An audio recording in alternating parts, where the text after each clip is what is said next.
2026 માં ખાસ કરીને રહેજો સાવધાન અને આ વાતનું ખાસ ધ્યાન રાખજો. તો કઈ છે આ ખાસ વાત, ચાલો જણાવી દઉં. જો આ વાતનું ખ્યાલ નહીં રાખો ને તો તમારી લાઈફમાં બહુ જ વધારે અને ઝડપથી તમને નજર લાગી શકે છે અને કહેવાય ને કે તમારી એનર્જી સમાપ્ત થઈ શકે છે.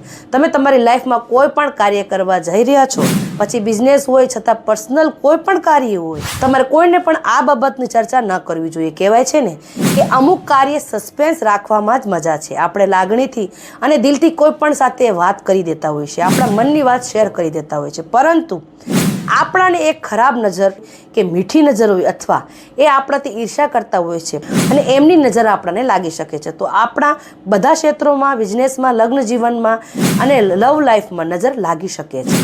નજર તો ઘણા પ્રકારની હોય છે, પરંતુ ભોગવવી તો પડે જ છે. એટલા માટે 2026માં ખાસ કરીને આ વાતનું ધ્યાન જરૂર રાખજો, જેથી તમારી લાઈફમાં તમારે કોઈ પણ સંકટનો સામનો ન કરવો પડે. અને ખાસ કરીને આ વિડીયોને બધાને શેર જરૂર કરી દેજો અને વિડીયોને લાઈક, ચેનલને સબસ્ક્રાઈબ, પેજને ફોલો કરવાનું ભૂલતા નહીં. અને અંતમાં જય માતાજી જરૂર લખી દેજો.